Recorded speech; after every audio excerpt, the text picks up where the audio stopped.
Um, we Park Point Community Club challenges us in a positive and appropriate way to serve you well. We appreciate that. Minnesota Point 50, led by Paul Ferrer and Pat Stern. Thank you, Paul.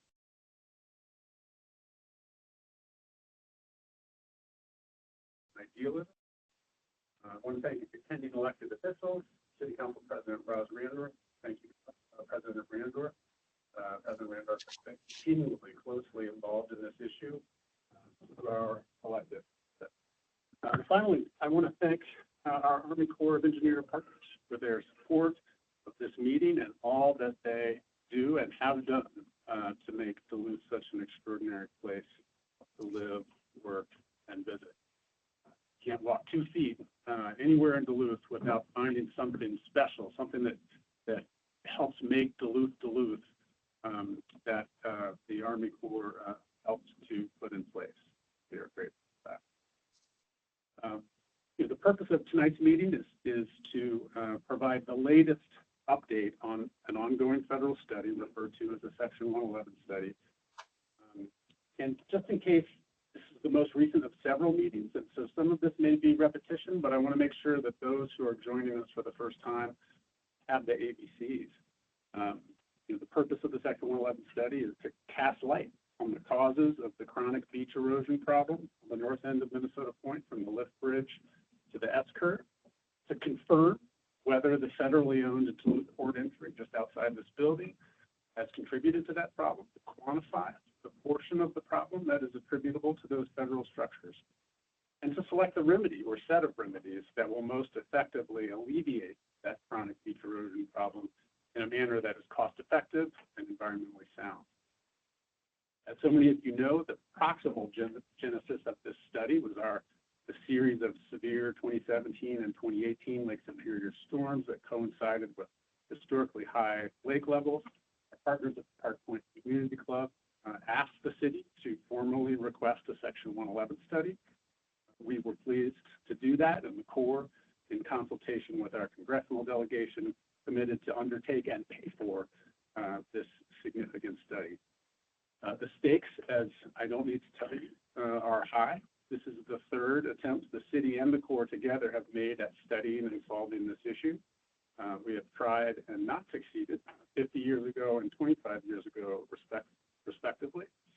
And the resultant impact of those good faith, but ultimately unproductive efforts was 50 additional years of uncertainty and worry and fear for our Park Point residents, their neighbors, and their homes. Our task today and throughout this process is to make absolutely sure that 25 years from now, those who follow us will not be in the same position today. This third attempt at a Section 111 study to solve this problem must succeed.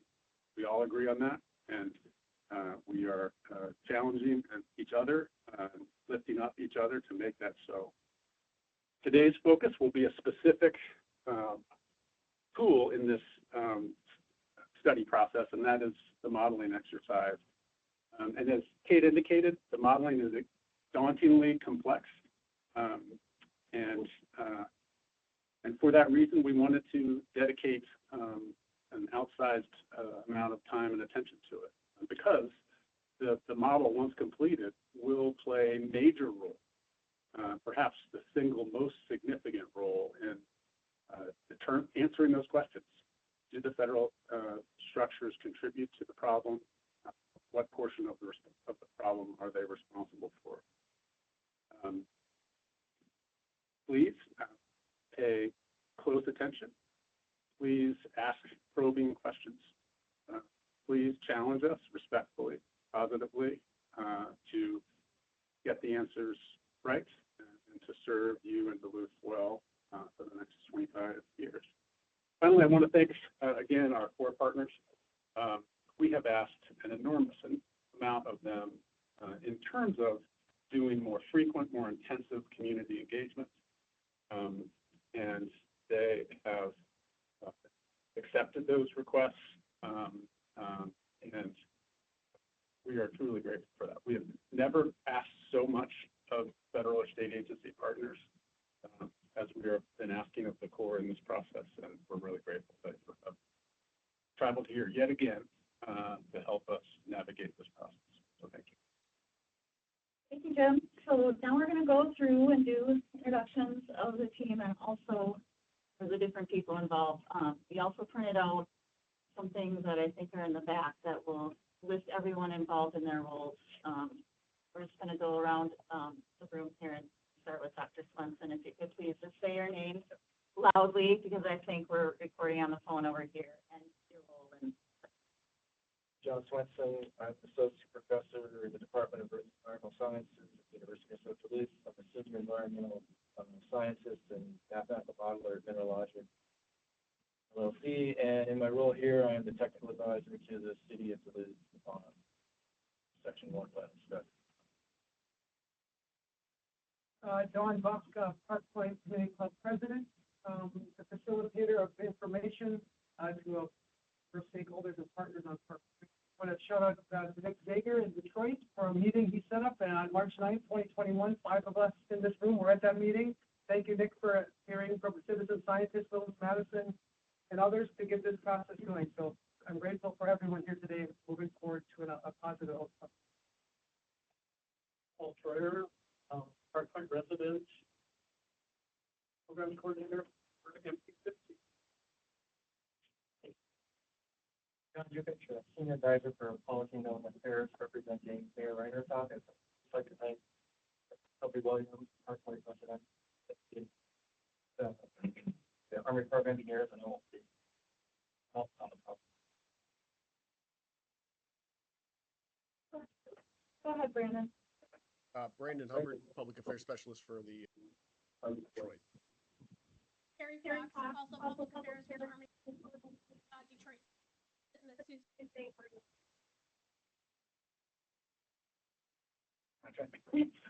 My name is Ben Sheets, and I work with with the Bar Bergman partnership as kind of the senior technical person on this project.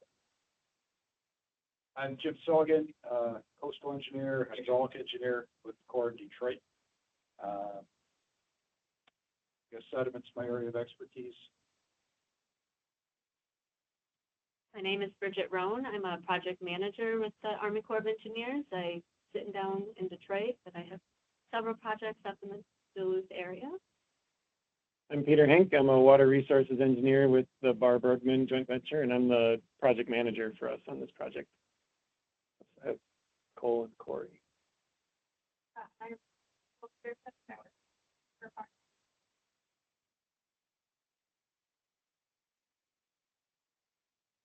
Hi, my name is Corey Weston. I'm a resident engineer here at the Corps of Engineers, so I oversee the construction contracts that come through here. Also, I'll turn it over real quickly to Steve here. Steve Roser, Bridge Manager.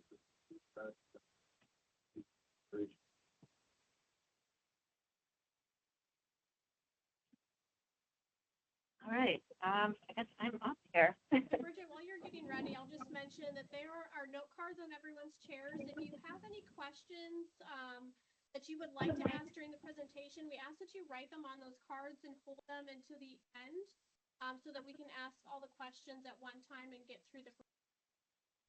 Did everyone receive the packet that we have up here? There should be an agenda and then a stapled packet. If you don't have that, just raise your hand and I'll bring one. Sorry, go ahead, Bridget. Oh, that's fine.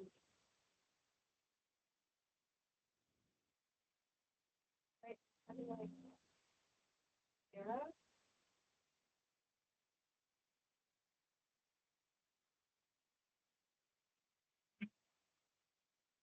I'm technically challenged. Please forgive me. All right, so we'll keep going. All right, before we get into the meat of the meeting and the science with the modeling, I was asked to just kind of do a brief overview of the CAP Section 111 authority, as well as this kind of, and then kind of going down a level, looking a little bit more specifically at our project here at Minnesota Point, and then an overview of this Section 111 study and where we are in that study and what we can expect to see in the coming future. All right. So the authority, and I won't read all of this, but it's basically, it gives us an opportunity to develop and construct small projects for the purpose of mitigating shoreline erosion or accretion, so erosion or sedimentation related, directly influenced by constructed federal projects. And in this case, there's two phases. We are in the study phase right now, the feasibility phase. And then once we get through that and we have a recommended mitigation measure or set of measures, we would go into the second phase, which is called the design and implementation, where we would actually do design and construction of a fix. And I guess I'll just also add on the funding side, in this case, the Corps or the federal government is fully funding the study phase. In a lot of cases, that's cost shared, but the way this project was set up, we're taking that on, which is great. And then there is a cap. This is a continuing authority program, and so it is meant for small projects, as I mentioned. So there is a cap on how large of a remedy can be implemented. It's a $12.5 million on the federal cost share, and that's just referring to the design and implementation phase. All right, so here's a graphic that goes over just that feasibility phase. So we are still pretty early, but this is also where the bulk of the effort happens. So developing that sediment budget is really essential to go anywhere. You have to understand the system, the different processes going on before you can have before you can kind of determine, well, what percentage is impacted by a federal structure or other processes going on in the area. So that's where we're at. It includes data collection. We've done a lot of data collection over the years. It involves the modeling effort that's going on right now. Yeah, I think those are the big pieces of that one. And then once we get that sediment budget developed, we kind of go through and start determining that percentage that we've been talking about that's specific to the federal structure. And maybe, yeah, I won't speculate at all, but we know there's going to be some percentage, right? And then you would go into a plan formulation. And that phase is where we are really taking the alternatives that we have already to date. We'll take input on new additional mitigation measures, start screening those out for things that would really work, kind of screen out those that wouldn't work because of maybe the wave climate. We'll scale it down to a couple, dive into those a little bit further, looking at some maybe rough cost estimates, things like that, because there's that cost cap on this program. And then we kind of get down to one recommended alternative, which is called a tentatively selected plan. Let's see. So once we have that tentatively selected plan, we'll have a feasibility report that goes with that. We'll have environmental review. I don't know if you've heard of NEPA, but we go through the NEPA process and prepare an environmental assessment. It looks at the environmental impacts of the mitigation measure or measures. And those documents do go out for public review. We also have some internal reviews within the Corps for our policy compliance, and that's that here. Once you go through that, we finalize the report. We have to work up our Corps of Engineers team for approvals. So there's many steps. Once we get that approval from our higher ups, we can go through and sign our FONSI, which is our no significant impact, because we obviously don't want to make conditions worse by trying to mitigate something. and move into basically looking at those costs and preparing a partnership agreement. And that's what triggers that next phase of the actual design of those remedies and construction. So that was a lot to take in. Does anyone have any questions about that quick over?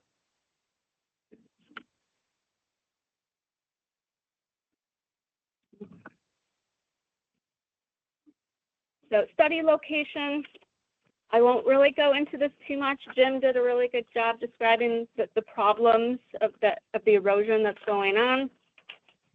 And our bar team is going to have more maps.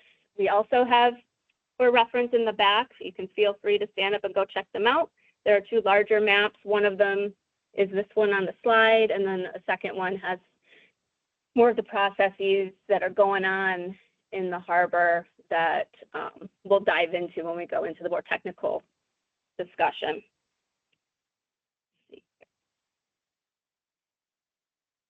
So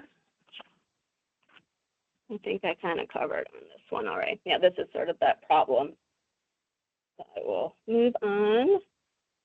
All right, so here's a slide showing the study milestones. So we are at that 50% right here holding this meeting today.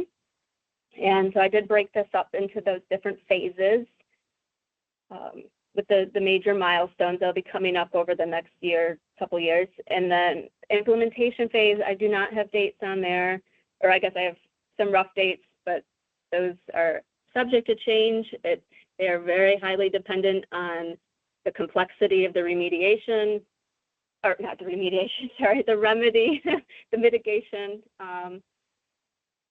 because it might be something that's pretty simple to design and can be designed quickly and be constructed quickly. That sometimes it might involve a more complicated design, and construction seasons sometimes will dictate how quickly things get done too.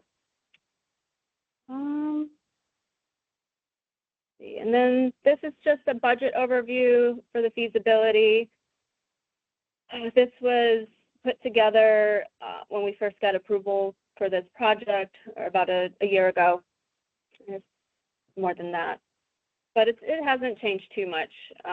But I guess the point is that it just has it broken out through the different fiscal years for us. That CFY stands for current fiscal year. So I apologize for the shorthand on that one. Moving forward, that's about it. And there's no, and in this case, it's not really of too much interest at this phase. There's no non-federal sponsor contribution that we're tracking separately right now. And so that's my quick overview of the study, where we are in the process. Can I field any questions? Otherwise, I can turn it over to Ben and Peter.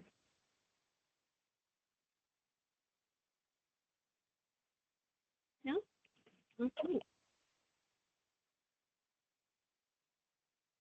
Oh, can anybody hear me?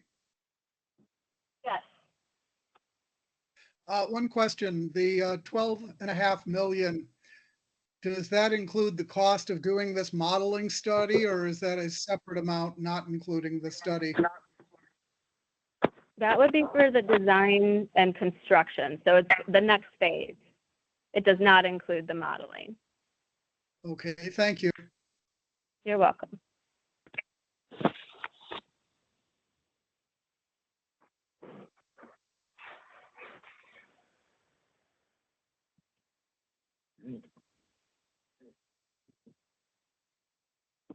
Thanks, Bridget, for the overview. I'm going to give just a really brief introduction from the Bar Bergman modeling team. Again, my name is Peter Hink. I'm the project manager for us on this project. And then I'm going to hand it over to Ben Sheets, who's going to do the bulk of our presentation. The presentation here is going to walk through all of these items that are on the slide here, talking about where we are in the project, where we are in the modeling development, the data that's based on, and how we are going to be using that model in terms of looking at the sediment transport results and then moving into detailed forcing scenarios that'll be used for the sediment budget that Bridget was mentioning. This has been a modeling effort that's been primarily conducted by contractors under the Barr Bergman team. Both of our corporate entities, Barr and Bergman, working together to do this modeling and the QC review, and then with close coordination with folks at the Army Corps and folks at the city as well. In terms of where we are at this point in the study, Bridget has referred to this as our 50% completion of the modeling.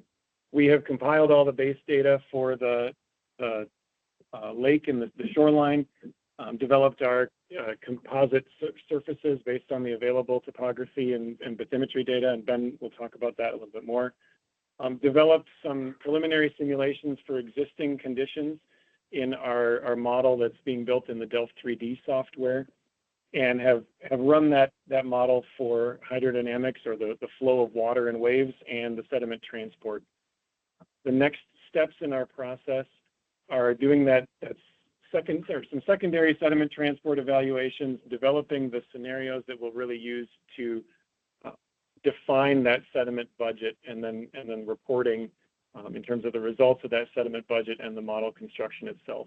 So when we say we're 50% complete, what we really mean at this phase is that we have a working model that is representing existing conditions for the flow of water, the movement of the waves, and the movement of sediment, and then we need to move forward into looking at specific scenarios that will be used for the sediment budget construction.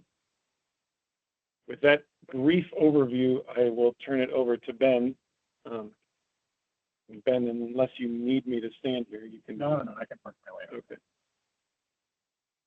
Thank you.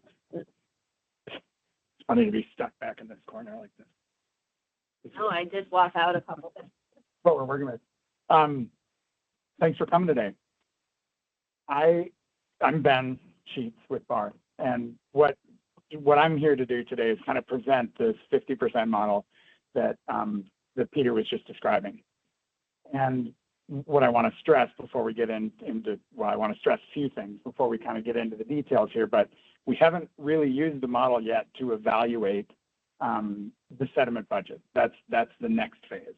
What we're trying to be at, or where we're at, is that we've developed this model that simulates sediment transport, wave dynamics, flows, currents, things like that occur in the western end of Lake Superior, so that we have this tool that we can now use to move forward and start to do the specific kind of evaluations that are needed to support the Section 111 study.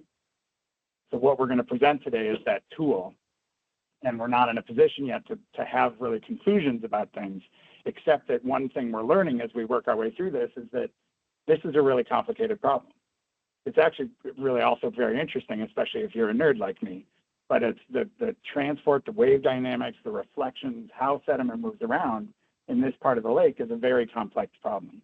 And we're getting, by developing this tool, we're getting to learn some things about what that looks like and what are the conditions under which we see a lot of sediment movement and what are the conditions under which we don't, and how the specific characteristics of a particular wave or wind or storm event lead to different kinds of patterns in that sediment transport. The other thing I wanted to stress at the beginning, which has already been stressed by Kate and Jim and several other people, is that unfortunately this is kind of a complicated story to tell. So I'm going to try to walk through it in a way that is reasonably digestible, but feel free to write down questions as you have them, and we'll try to get to them.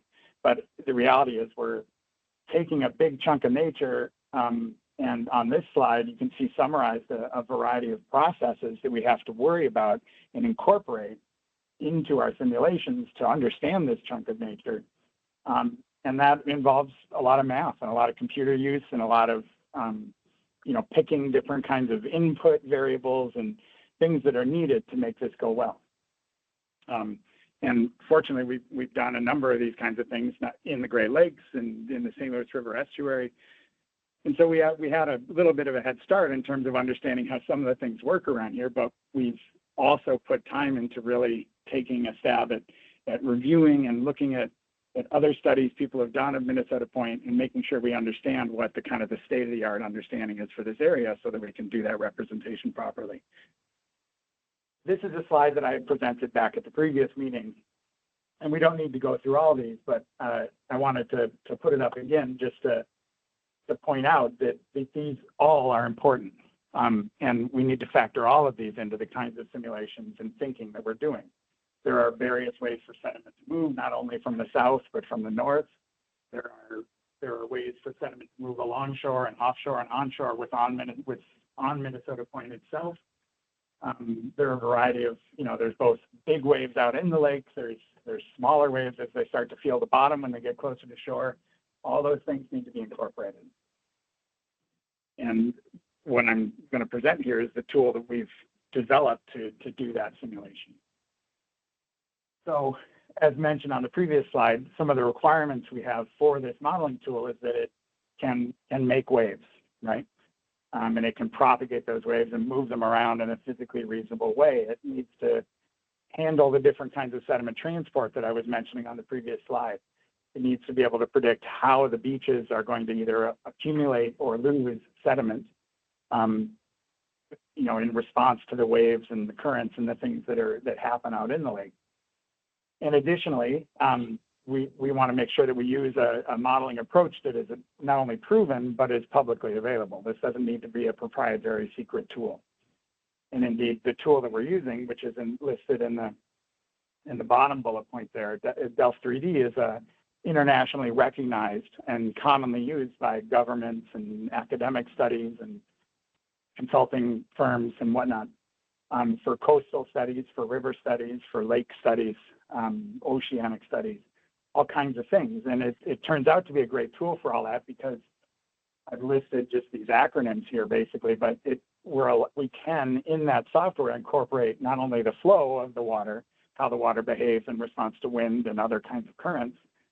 We can do morphology, which is the second one. That would refer to how the bed changes through time in response to those currents. And we can also simulate the waves as a function of the wind and what direction it's coming from and what the shape of the water body is and things like that. So all of those things can be combined to create this simulation of the western third or so of Lake Superior. And as I said, this is a state-of-the-art approach that's used literally worldwide for all kinds of studies in various environments, coastal and water hydrodynamic environments. In the upper right here, I've just kind of put through, in a very simplified way, what is a model? When I say model, what am I referring to here?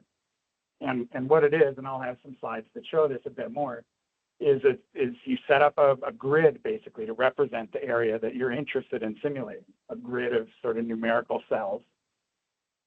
In each of those cells, there's a series of equations that are based on, a century or more of science that can predict things like how the water moves, how the sediment moves, how the waves behave.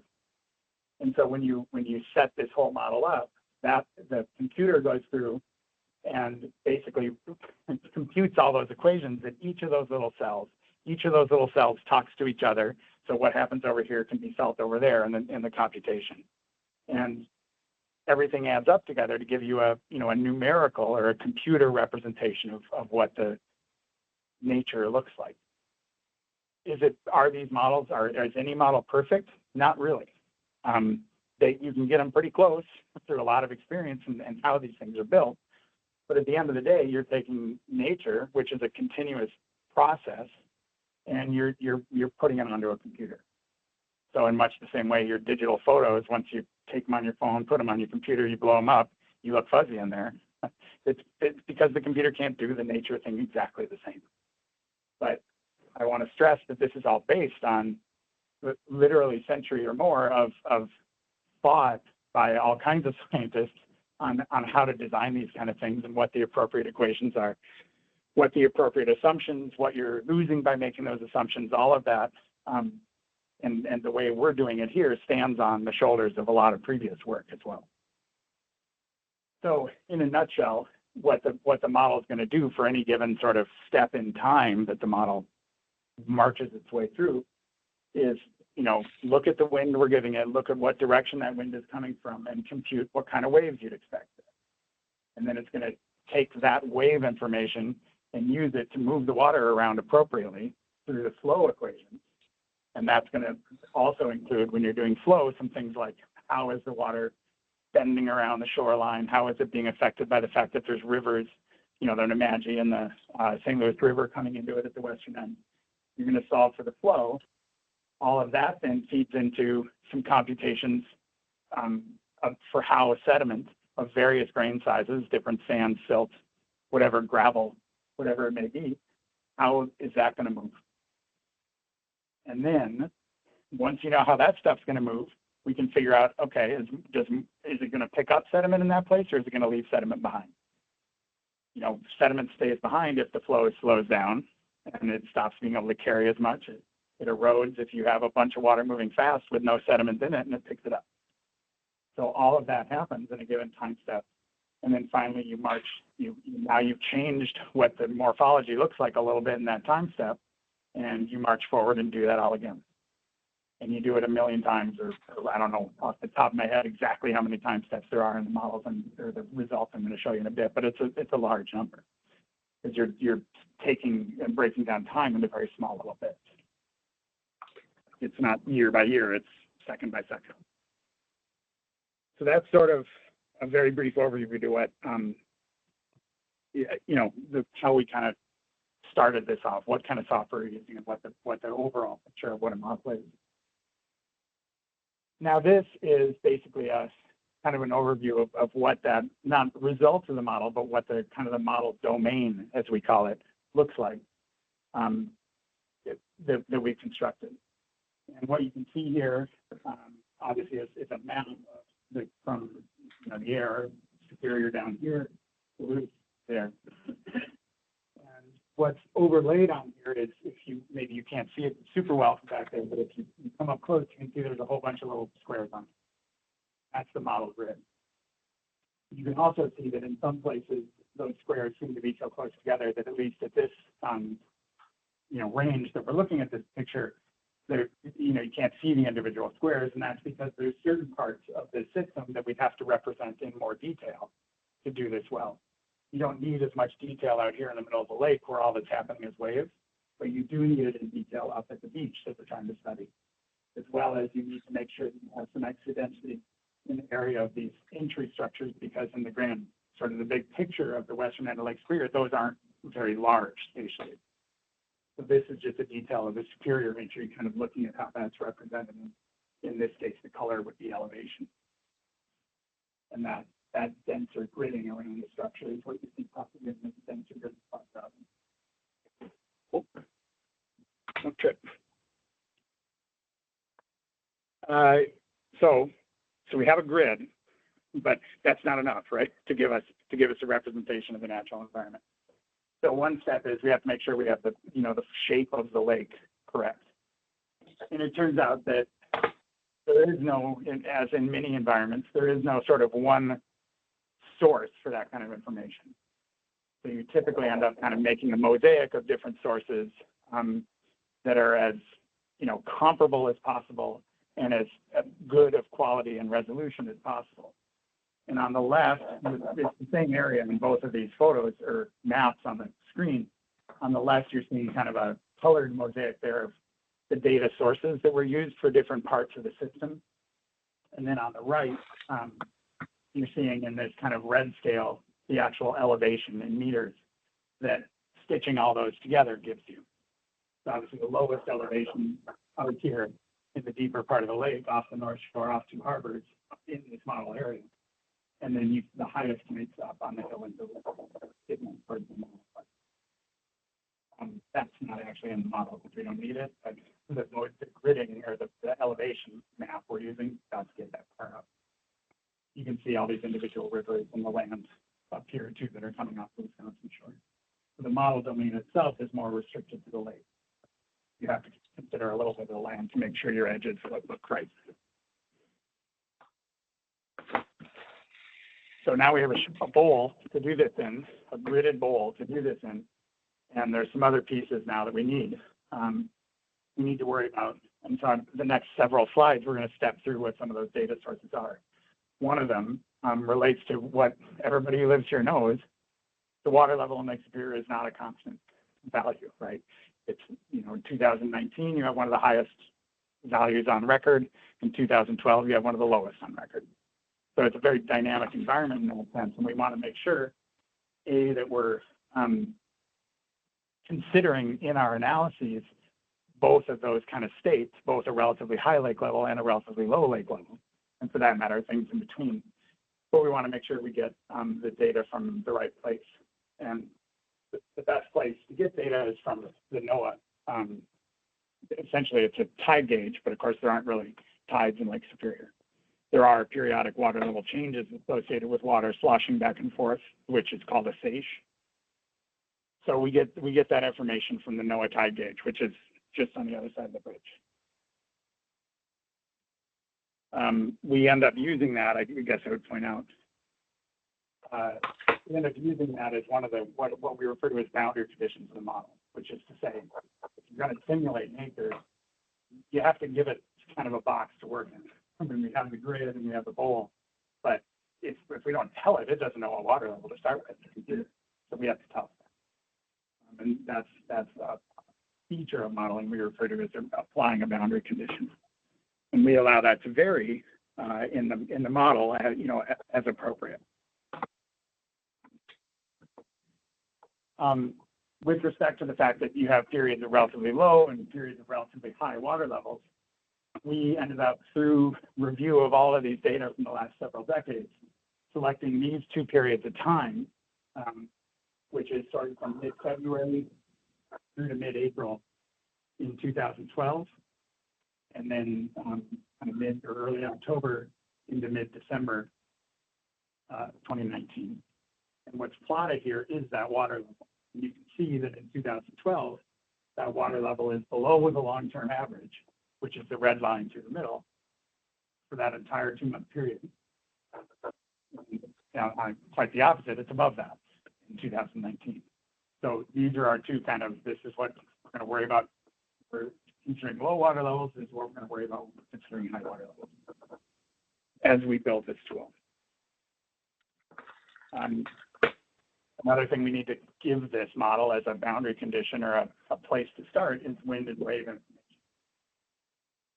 So there are waves are not something that always have a lot of data about them, in part because it's putting out their wave buoys and maintaining them for many years is a expensive and difficult process. And there is sometimes a buoy out a few kilometers offshore and going the wrong way. But it's not a very continuous record. And so we've actually used information from a different system. It's referred to as the wave information system. It gives us information about wave height, wave period, which is how long it takes individual waves to pass, so the time between crests, what direction they're flowing, and how waves don't necessarily march in a straight line. They can spread just due to sort of natural physical processes out in the water body. And so we can use all that information and apply it. We can tell that 2 harbors end of the model, Hardin and to the northeast. We'd say, okay, these are the waves that are out here. So we start the model with some waves. We can get that historical information from the same place. We get water levels and we get all the other bits and pieces that we need to parameterize this model. But then additionally, if we're going to only apply those waves on the edge, which is what we want to do, we need to give it wind, direction, speed, and direction in order to keep those waves moving across the model. So we can derive that from a variety of places as well. But one of the places that works best is actually that same wave information system. And so we use that, and it gives us a picture of what the wind speed and direction is out of the lake. And we can tell the model, okay, if this is a windy day, this is a calm day, whatever it is, it's coming out of the northeast, it's coming out of the west. This is a map that you can't see all the little numbers, but that's okay. So all these blue dots are some locations of that WIS data I was talking about, the wave information system, WIS. And what I wanted to point out is a few of these locations. This green one here circled in green in the northeast, that's the one we use as the boundary condition. So we tell the model, this is how wavy it is out there. Okay.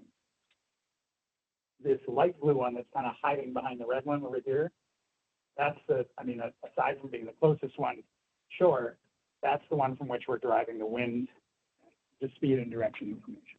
Because we want that information not to be representative of way out here, we want it to be in the middle. And then the model can propagate what it starts with here across using this wind information to get the waves into shore. Well, into all the shores. This one isn't part of it. I have a tendency to want to talk in too much depth about these kinds of things, so I won't go into all those things. I think the other thing that's worth pointing out here for now is these three red circles, and I'm going to show some plots later of the model's prediction of waves compared to the wave observations at those stations.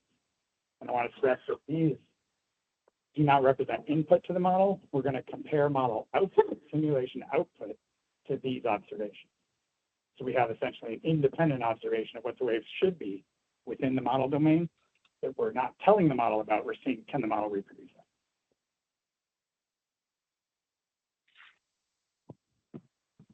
that? A couple other things we got to make sure we get in there right.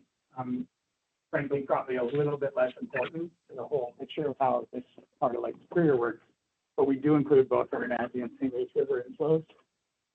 St. Louis River is applied, so there's part of the harbor all the way up to the bridge here that is included in the model because you need that to let the flow from the river develop into a proper looking flow within the model domain. So the Wenatchee River is already just a point source right here, and so we have discharge for that.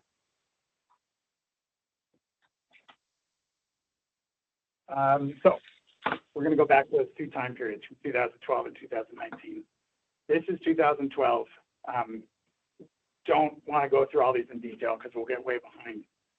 The plot on the top is the one I already showed. It's the water level for that particular period of time in 2012.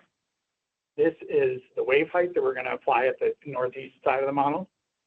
This is the wind speed that we're going to apply everywhere in the model because it's windy everywhere. This is the direction of the wind. And then these are the flows coming out to the mid. St. Louis River is down here on the bottom. Again, the flow in these rivers it matters, but not significantly to how, I mean, even though sometimes these rivers are up or down, as soon as they hit the lake, all that velocity kind of goes away. What really dominates the story is the lake itself. So these should be there, you know, to be realistic, but they're physically reasonable, but they're not an important part of the picture. So this just happens to be the curve for this period of time, which we selected primarily on the basis of seeing in there that there are at least two kind of major wind events or wave events. They're both wind and wave events that are highlighted in gray. So that correlates to a wave height of almost 4 meters, high threes meters. So meters, right? So that's taller than this. Those are big waves. You don't want to be out there in a canoe.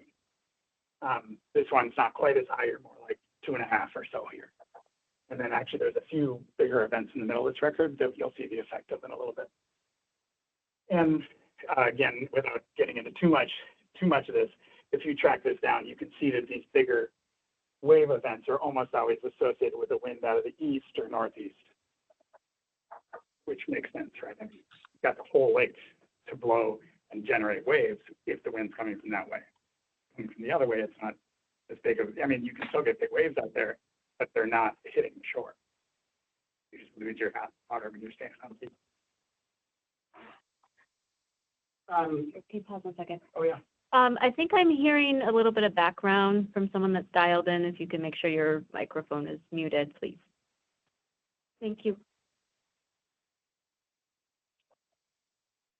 This is statistical analysis of wave heights. Happy to explain it. Now is not the time to get into all the details. But what we were fishing for here was trying to understand how frequently, or how, as they say, how often a particular set of wave heights returns or comes back. So the question is, so we saw that event in the record before of the almost 4 meter tall waves. How often does that happen, right? And it turns out that wave, if you look at all of these wave data, correlates on here to something that happens about twice a year. So the recurrence interval is about half a year. Fancy way of saying the same thing. So that's a fairly common event. It's not the most extreme event out there, but it's a fairly common event, and we see sediment move in association with these events. These are big events. That's the 10-year event, actually. Oh, sorry. The 3.7 meters is the 10-year. Oh, I'm sorry. I forgot to read my own plot. No, I'm sorry. So the big 3.7 meters or the almost 4-meter event is actually something that happens only about once every 10 years, as Peter points out to me correctly. So that's good. We have one of those in there so we can see what happens. And we do have a couple other ones that happen in there. Just to kind of get a flavor for what the difference between these different types of wave events are in terms of overall sediment. This slide is the same, but for the 2019 events, again, all I'll point out this time, all the same graphs, direction, height, whatever. But that particular 2019 period also had at least a couple pretty big events. And one, in a kind of interesting way, is almost back-to-back, which is something that is understood sometimes to be more impactful on sediment movement, is when you kind of train a couple of these events together in relative, weekly succession. Because what often happens is you have one event that moves things around, changes the beach a little bit to how it wants it, and then in all this time in between, the beach kind of recovers. So when you get two things in a row, there's not time for that recovery in between. So this becomes kind of an interesting event to look at too. So that's 2019.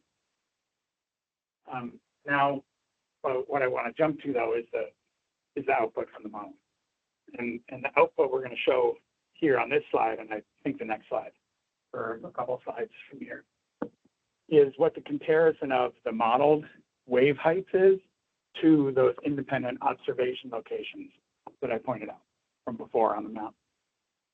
So this one that's closest to Minnesota Point is this guy on the bottom. And then as you get further out in the lake, they're up at the top here. You can see, a couple things just by looking at this information. You can see that the waves are bigger farther out in the lake. As you start to come in closer to shore, things calm down a little bit. And that's partly because the waves are starting to feel the bottom a little bit, but just the nature of the shape of the basin is constricting things and slowing down the wave generating forces in there. What's plotted on here is both kind of an orange or yellow line and a black line. The black line represents the observation, and the yellow line represents what the model predicted. And so we feel that this is a good match. There are, there's a little hair on the dog in certain places. Sometimes that's a little delayed in time, or in some cases the model is over predicting, especially on calmer days, the waves, but not significantly so. And if you do kind of the statistics of this match, as people who do this would do, that these all turn out to be a good match.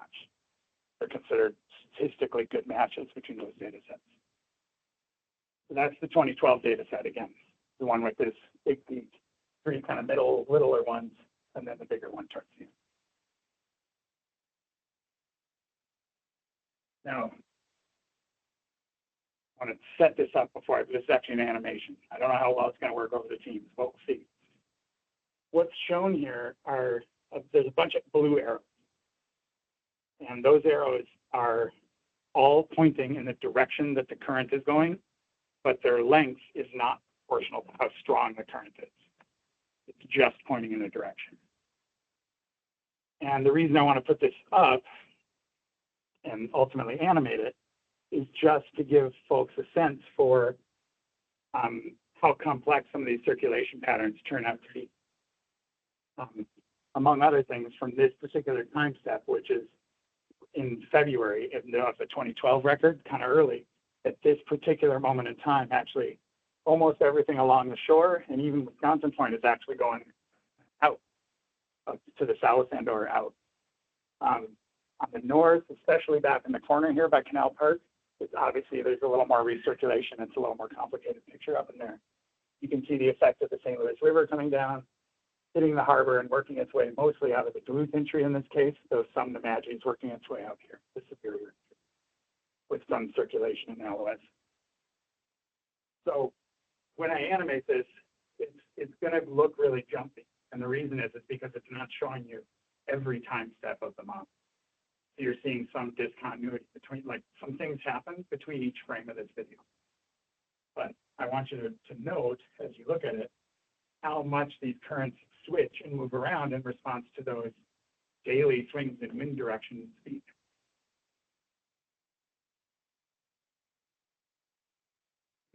So we could play this game all day and you know, try to parse out exactly which one of these is correlated with which wind condition and whatnot, and we've done some of that.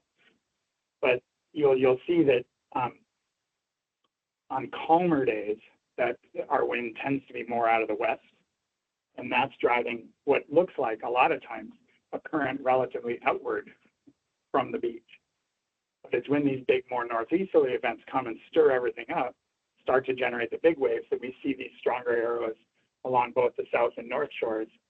And a lot of times, in the case of this particular period in 2012, you see all these arrows switch to pushing stuff the other way on Minnesota, because of the nature of the shape of the basin, where the wind's coming from, what that particular day looks like. John and I have talked a lot of times about how one of the real keys to understanding how Minnesota Point works is kind of understanding these corners. I think John likes to use the word armpits of Lake Superior. But these corners, because this is not a thing waves and flows like, is corners. So you tend to get, and you'll notice as this kind of jerkily plays along on the computer here, that you'll see lots of recirculation happen when wind. Every time that's switching, it's because the wind is going a different direction. So you're seeing that switch happen, but the water can't just stop on a dime, right? It has to take some time to kind of recirculate, get reorganized, and then start flowing the way the wind wants to go. So there's some proportionality in how this flow is, or some relationship with how these flows are directed, and how long is the wind event, how strong is it, when does it, what's it coming after, what's it coming before, in terms of the, there's kind of a history to how the water is moving around that has to get corrected every time the wind changes. So it's a complicated picture. That's fine. I mean, that's the stage we're acting on. Right? But it's good that we are starting to understand what that picture is. Let's see.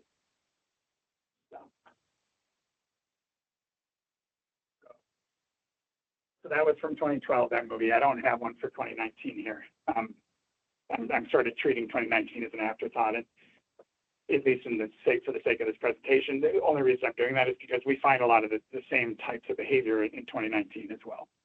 So we don't kind of need to look at the same thing again. But I will show, again, these wave matches, same basic types of behavior, higher waves out in the lake, lower waves as you get closer to the point. The match, again, compares well.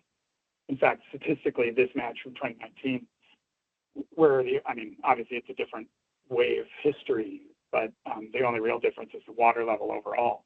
We're getting the same kind of match for the hydrodynamics, so we feel good about it. So once we have the hydrodynamics, then now we got to put sediment in. And this is always, if you make these kind of models for a living, this is the part where it gets hard. Because sediment transport is always actually a lot harder than the water, for various reasons that we don't need to get into. But it's a more, there's more feedbacks involved, because once you move some sediment, all of a sudden your water's deeper, and so that affects how the flow flows. And so there's this hysteresis or feedback between the sediment movement and the water. And when the water just moves in the bathtub, that's easier. Okay. How do we get sediment into the model? Well, the whole model has sediment in it, but we've done a couple of things to make that a little more, mix it up a little more. We defined a whole series of zones here that in the end, we've ended up using more or less the same types of sand in all of these zones, but they're defined on the basis of shoreline erodibility of these different stretches of North and South Shore. So there's certain parts of the North Shore that are more bedrock, and there's certain parts where there's more cobbles and things you can move around. On the South Shore, it's more erodible. Those bluffs are generally made of finer grained material, less consolidated. It's not bedrock like the North Shore. So this is easier to erode. But there are stretches that are more or less susceptible to erosion. So we've made those kind of available if we need to use them to get comfortable with our results. But in the end, we haven't needed to do that. What we've actually done in this model is basically give the model unlimited sediment to work with, unlimited sand to work with.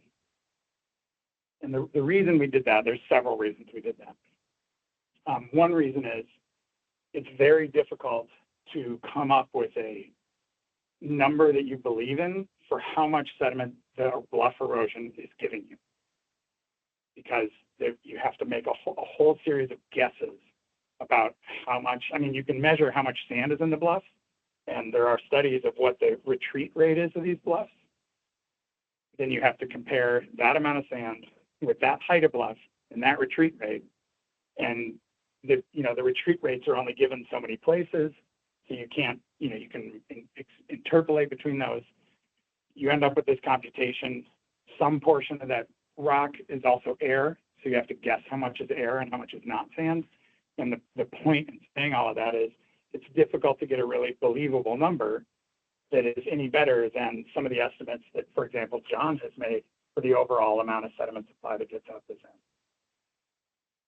So what we decided to do was, after trying to parameterize the sediment supply, instead we've just given it all the sediment it could ever want and asked the question, well, if you give it normal kind of historical wave events and storm events, does it move the right amount of sediment?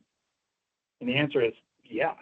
It turns out that the way this system is behaving is more or less, it picks up, it has pretty much all the sediment it needs and can move.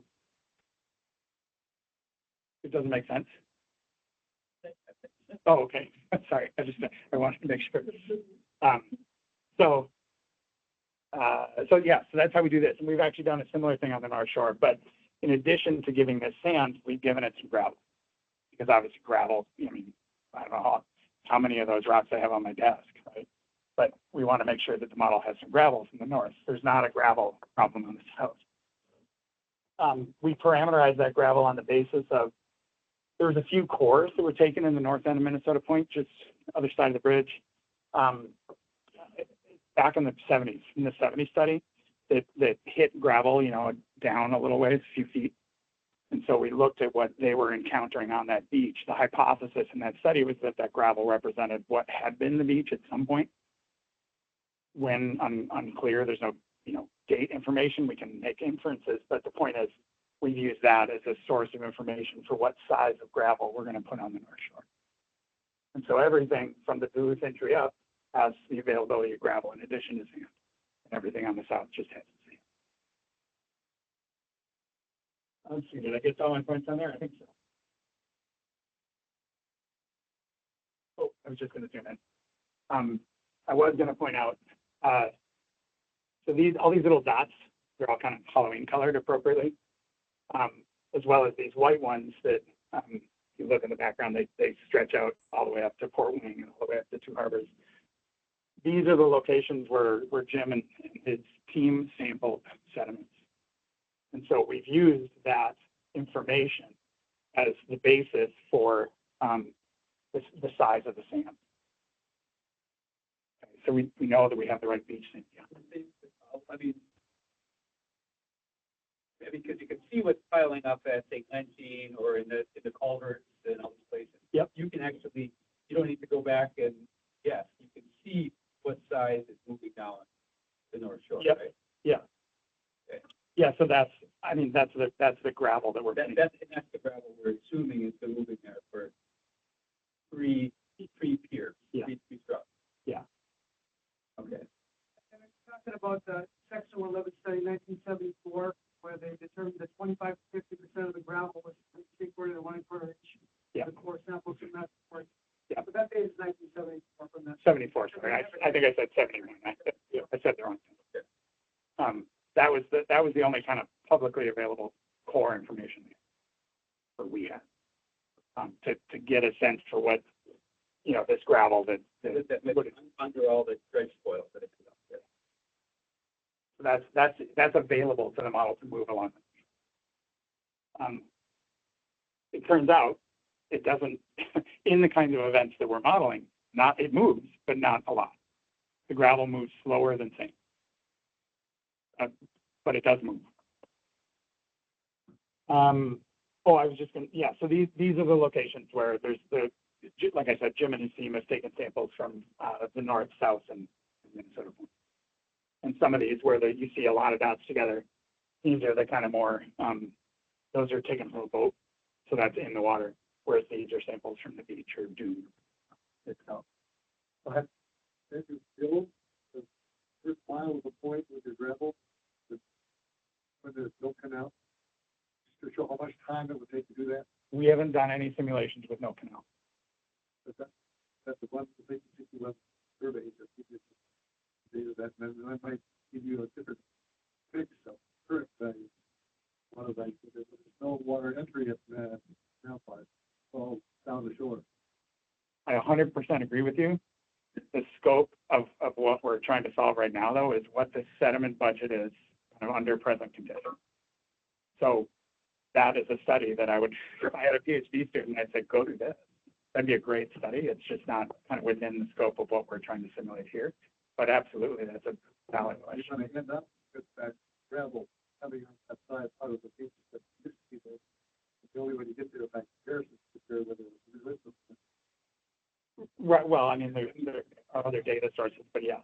How do you find the impact of the structures if you don't look at that? I mean, the Corps survey shows gravel at well past where the structure is now. Right. So the Corps said in 1861, maybe, or if I've got some of those little charts. So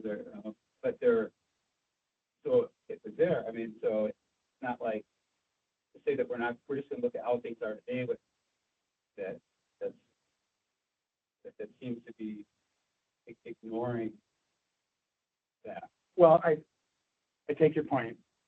I would not agree that it's ignoring that. I think the way, because of the scope that we're being asked to perform, that we're looking at that is by making gravel available here. And if the model is trying to move that, and it's hitting this entry and stopping there, then that gives us an indication that were the structure not there, that gravel would continue on. Right? If we're seeing a deposition pattern for this material that is affected by these structures, that's our way of dealing with that within the scope of this study. Yeah. Can I answer that, Ben? Please.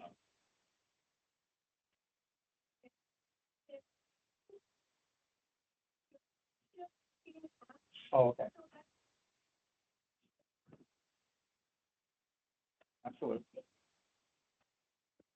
And also, just a quick note, it is just after 3, just for our time. We want to make sure we leave lots of open discussion time. I only have 2 or 3 more slides. Yeah, so what Ben is talking about here will get captured in the sediment budget. So the sediment budget is our accounting tool to figure out what role the federal structures are playing in the trapping and removing of sediment. So if you had, for example, and I'm just making up numbers, you had 100 units of sand and gravel coming down here, our harbor, and totally, let's say you have 200 units being moved around. If our harbor is blocking 100 of those units, then we're responsible for half of the sediment being sequestered and taken out of the system. So we would be responsible for half of the problem coming from this shore. Now, coming from this shore is going to be a different sediment budget calculation. You've got different transport rates. You've got different amounts of sediment being stored on the point, maybe being lost offshore. All those things will get added up in a sediment budget. And the parts of the budget that the federal harbors are trapping, that's the portion that the federal government is responsible for.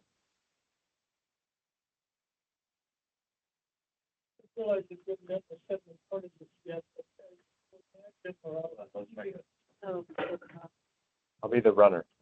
Start over.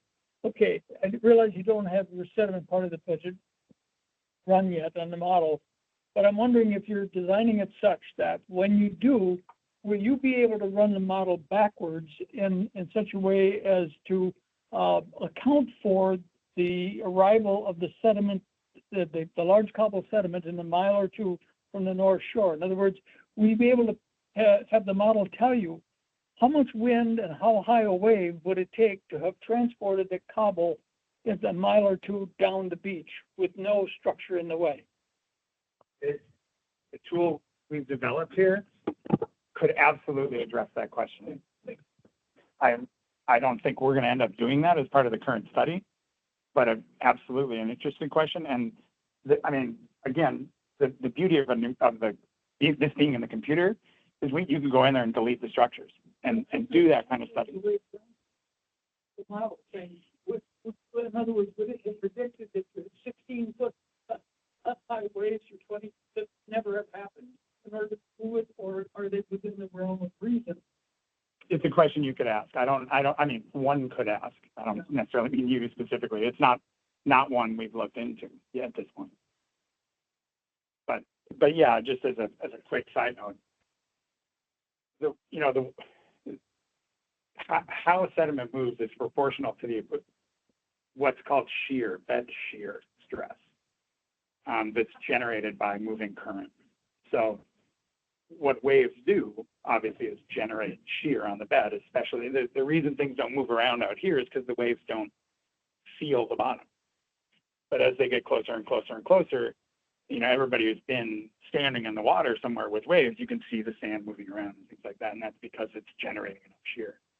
And so this, by virtue of its predicting sand moving around, you could certainly ask it to move gravel or anything like that around if that question were to arise within scope. But ultimately, this work will be publicly available, and it would be a great, get John to put a student on it.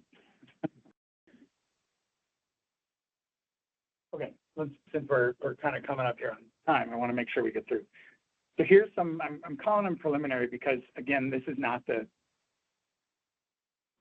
meat of the study here is going to ultimately be, and I want to talk a little bit about the developing scenarios for that, but it's preliminary because these aren't sediment budget computations. They're the computations of just sort of how the system is behaving under certain kinds of storm events. And so what's shown here, two things. This is a map where you've got basically in red, you're seeing some accumulation of sediment. In blue, you're seeing some removal of sediment or erosion. In green, in the middle, is nothing's happening or very little is happening. Little that we're not resolving, at least in the colors, is happening. So obviously, most of this map is green because you're not moving stuff around out in the middle of the lake. But you can see the shoreline here that you are moving stuff around. This would be the Superior Entry, Minnesota Point, Duluth Entry, Canal Park, and then running up the North Shore here. You can see the green extends back into areas that are not of importance, but the boundaries of the model extend onto land so that we have the true edge of the water. You can see a little bit of accumulation of sediment here at the Canal Park side. You can see accumulation of sediment at the Wisconsin Point side. But I want to stress this represents a 2-month period from 2012, not decades of history or the kinds of computations John's made for the sediment transport rate on the North Shore was based on, I think that was about 15 years of mapping, 10 to 15 years from the late 1800s for this accumulation rate. The accumulation rates that have been here that's more like an 80-year period of map difference. And so we're not going to see that magnitude of shoreline change in a model that's 2 months long. You'd have to run for 80 years to accumulate that much. But we're seeing accumulation, we're seeing some degradation, and as well as some accumulation in places along the shore. But again, specific to this period in 2012.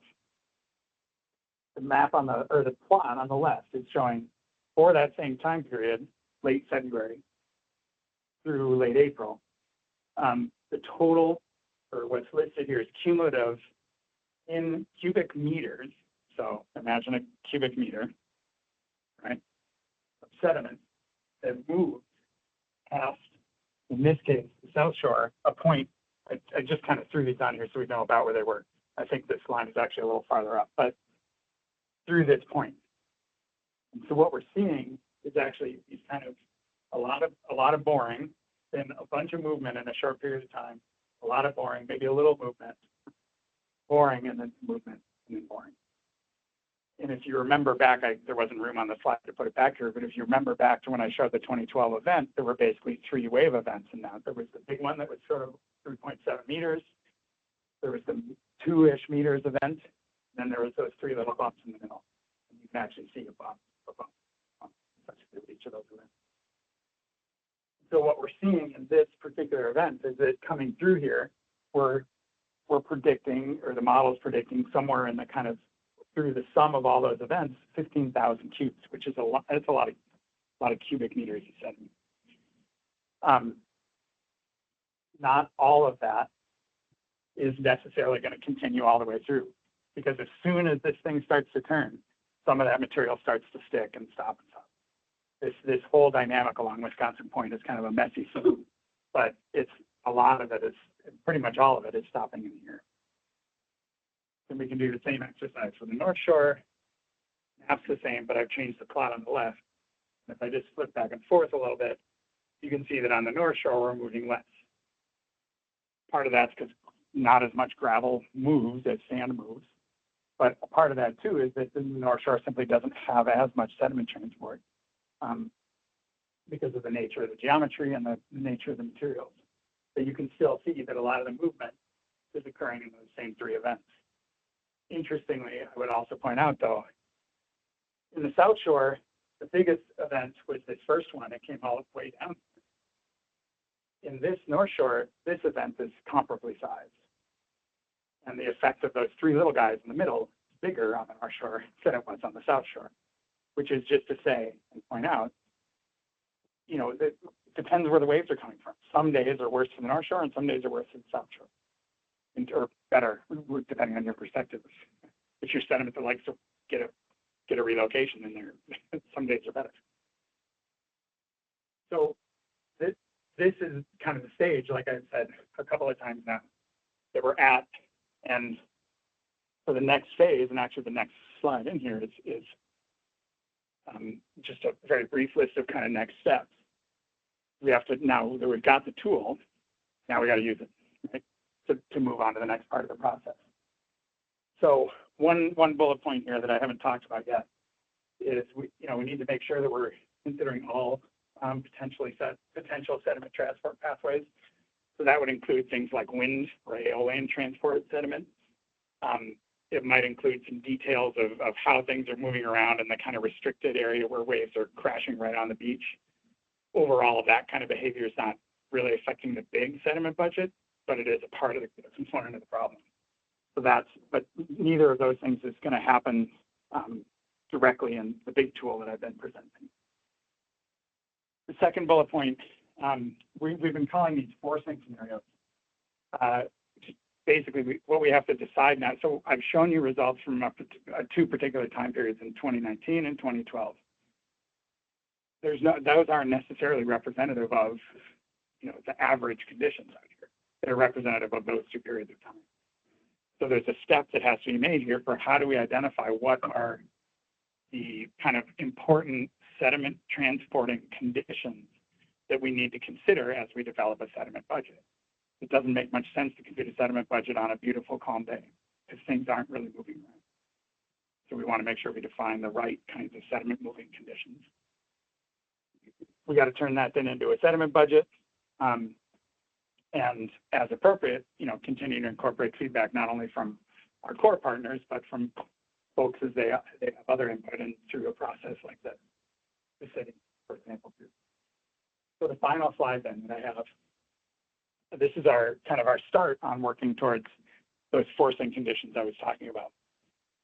And so what we've decided to do is look at a parameter or a quantity, whatever you want to call it, that's referred to as wave power.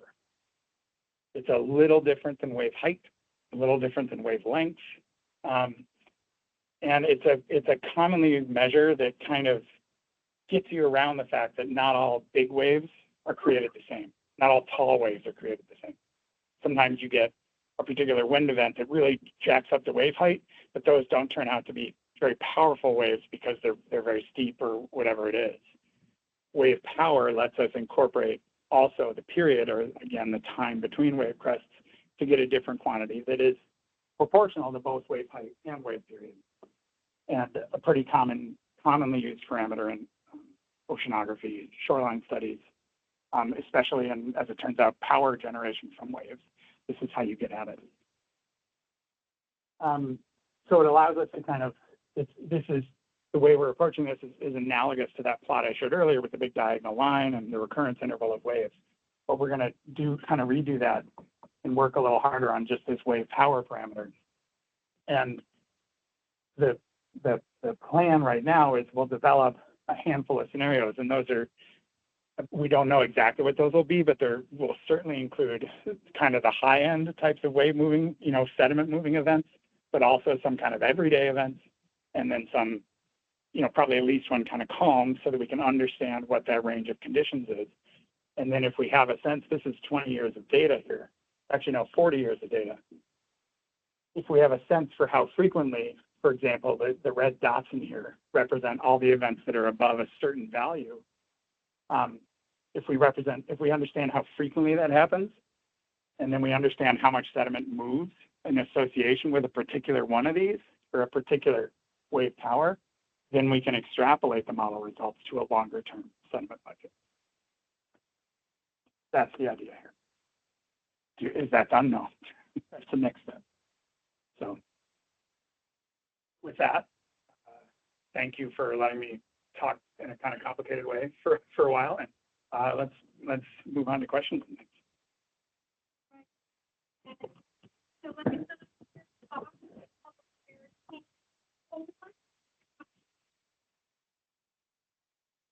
and those online. So we would like to limit, if you have a question, you can ask one follow-up question, and then we'll move on to the next person. You can always re-raise your hand and ask another question if you have it.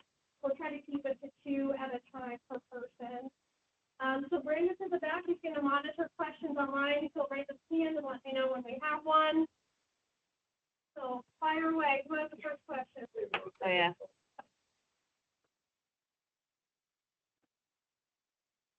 So who has the first question?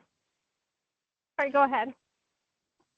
Have you seen the data that the Minnesota Department of Transportation has generated for the gravel that's traveling down the North Shore and plugging up the highway storm vent drains? Aware of it? Sorry. I'm aware of that. I have not seen the data. John and I have talked about it some. It's on individual storm. And seeing how much they get in there. Yeah.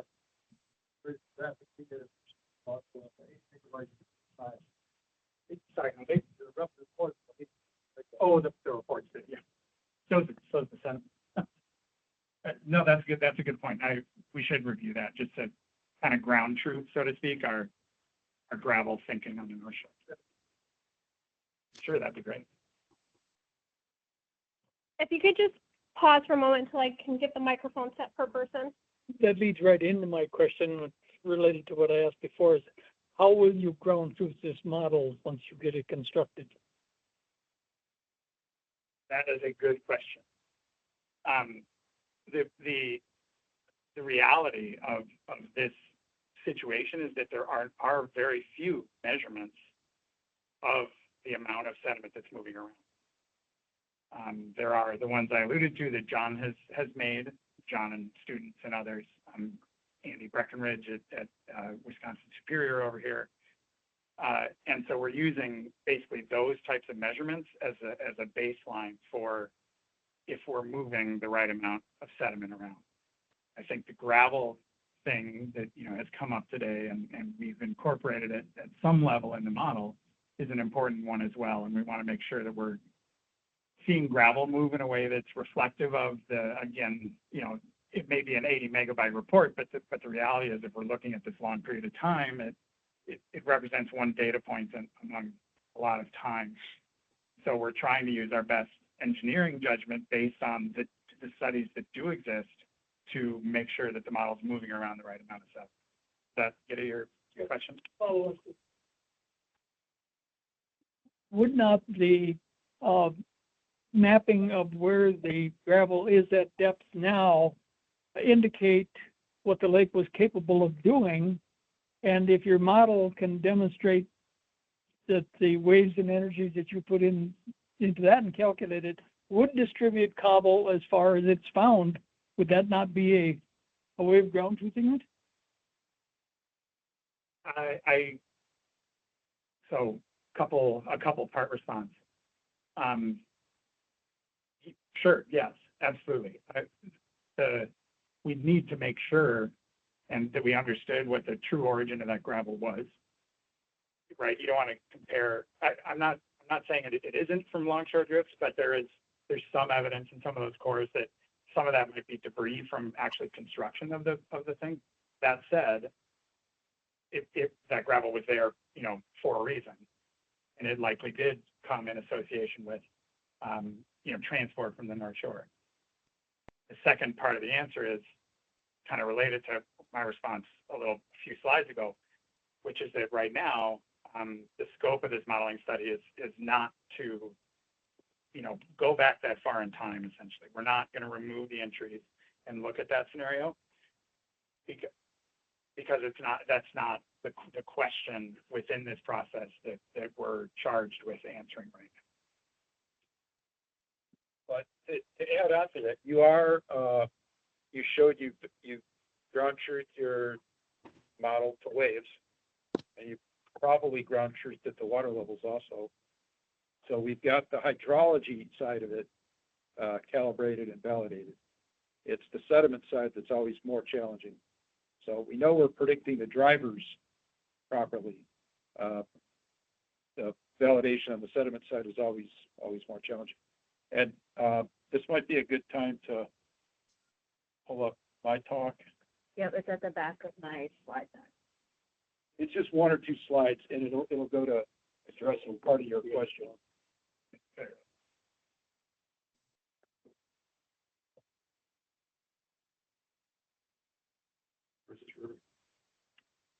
That's in northeastern lower Michigan. And so this, they're in here. I'm sure that. So I think that's a tributary to the south.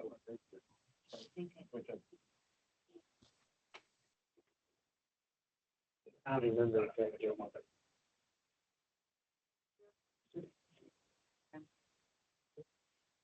I guess I'm still trying to wrap my head around finding the percent responsibility. If the technology exists to make a model show what it would have looked like without the piers, and that's possible, if we're going to assign blame or responsibility, then why wouldn't we be able to do that? Open up the scope to see that. Who sets the scope of the study? And compare it to what we're seeing now with the model that Ben was describing. Maybe I'm missing something. That why wouldn't we, if it's possible to see what it looked like without the piers, why wouldn't we do that and compare it to what it looks like right now? I don't think we need to remove the piers to answer that question. If 100 units of sand are moving along the shoreline and their model shows we're blocking 100 units, then the assumption is if the harbor wasn't there, 100 units would have continued on down the road. That's the underlying assumption in this. So if we block 100 units or 50 units or whatever it ends up being, then that's how much we have pulled out of the sediment budget and are responsible for. So it's really not a necessary modeling test to remove the structures. It's so complex and so complicated. How do we know that we're going to get it right if we're going to be assigning responsibility? That's my question. How is that possible to get an accurate figure? And will this be peer reviewed by other agencies or other firms to legitimize the answer? Well, we've validated the waves that you saw here. They validated water levels, so we're predicting at least those things right on so far. We're going to go to the next step that I'm going to show you right here, a little bit about how we might be able to validate some of the sediment transport. And as far as peer review, we've got, Bridget had a slide, the flow chart up here, and one of the boxes in the flow chart was ATR, which is some kind of technical review. agency technical review. So somebody who's a subject matter expert in this stuff outside of the study team will review it. And John is sitting on the team here reviewing as we're going along, nudging us and confirming and just keeping us honest.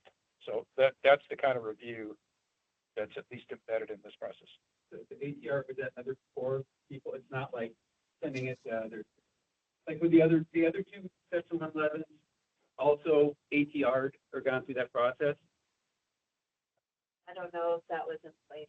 So because in a peer review, well, you know, you're PhD, what peer review is, as opposed to having somebody review it that's in the same agency that's being paid and I mean by the same people. So instead of having it looked at with a critical eye, it's just to validate somebody within your same agency. It's not, that's not peer review, right? It's not peer review, I'm saying. I would say it is peer review in that I review stuff for other districts, projects I've never seen before. And I want the projects to work. So if there's something wrong, if I see something wrong, I point it out. Of course, but that's not the same. That we all work with the Corps of Engineers, trying to decide if the Corps of Engineers is responsible, correct? It's not like a university. It's not like if John writes a paper and it goes to somebody else, and they do a peer review. Yeah, that's true. So it's not the same. If we were biased in our review of this, then yes, that would be an issue, right? I don't know who's going to be the ATR. By having an outside person like John on the team, we're going to have our own agency technical review who's outside the team. Plus we have an outsider who's as much of an expert in this stuff as we are.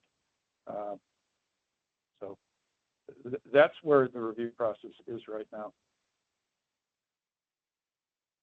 All right, so we'll pause questions for a moment, let Jim do his presentation, and then we'll continue with questions after.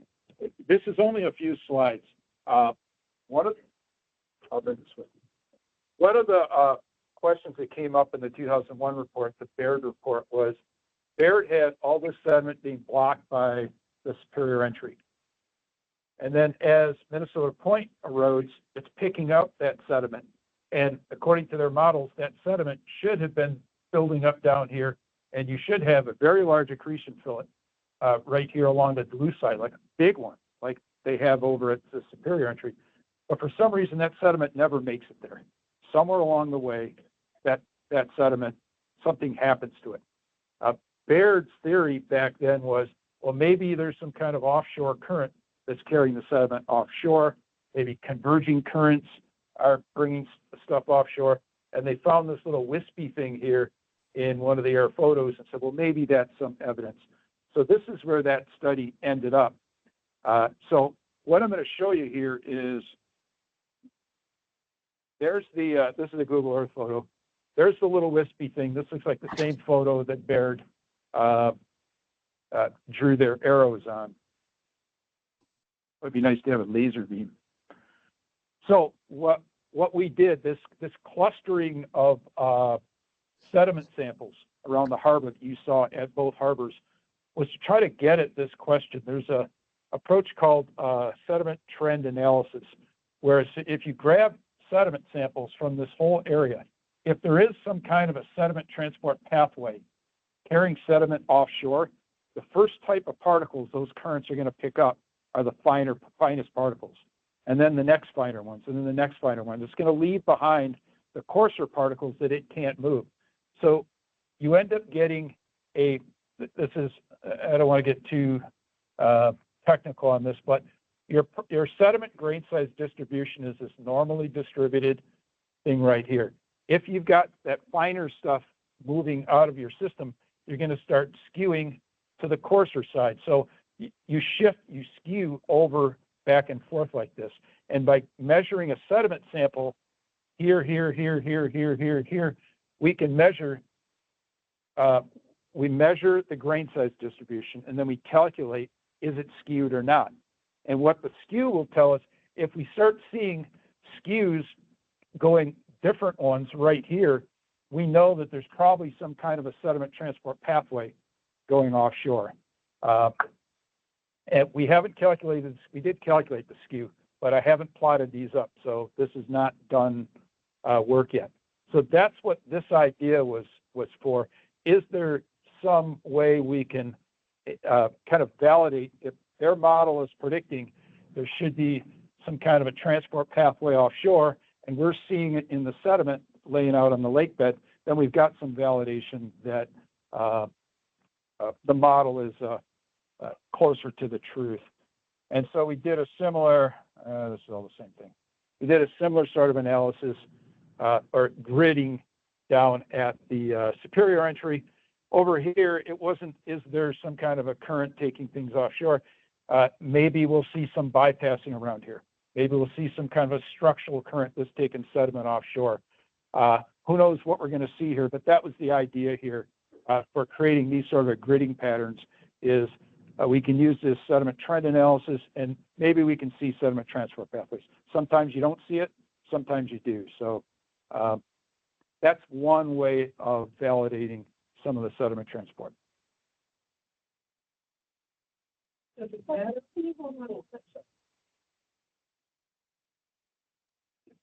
Tracking longshore drift sediment along Minnesota Point, does it matter that what might be coming off there is actually dredge spoil that has been placed there?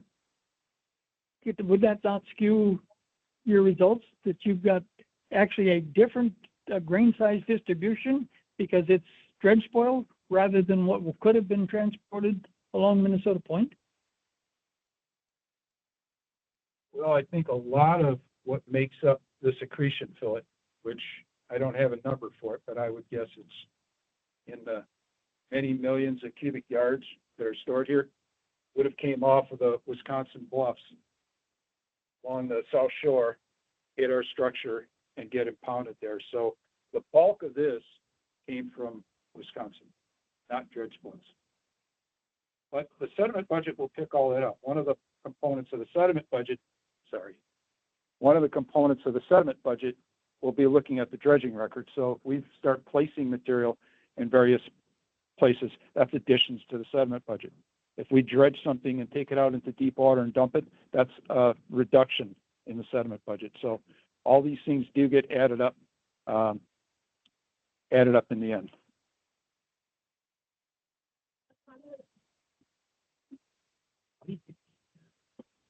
This is a general question regarding how the Corps defines the sediment budget used in the Section 111 assignment of culpability. Is that sediment budget, does that cover the full range of grain sizes present, or is it specific to certain grain size classes? For example, on the north end, would the budget that's used to assign culpability be based on gravel alone, gravel and sand, or gravel, sand, and even a finer grain fraction that's present? We know it's present down drift because of 100 years of nourishment.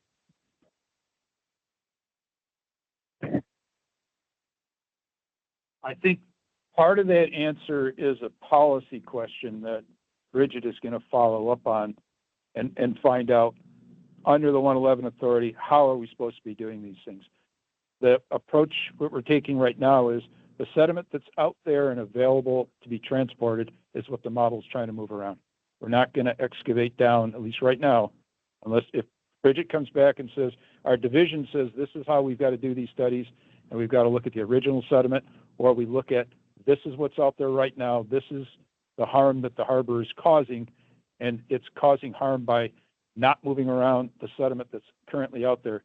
We'll get a clarification on that, but for right now, the sediment that's out there right now and is being blocked by the harbor is what we're accounting for.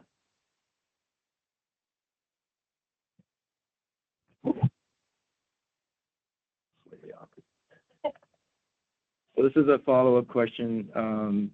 Is there an explicit time frame of consideration stated in the Section 111 nomenclature? In other words, again, we talked about the grain size classification, but in the same spirit, is the Section 111 culpability determined by a certain time frame? Like 3 years present, or does it span the history of the federal structure?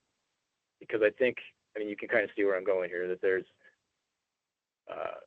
the presence of dredge material downdrift of the Duluth pier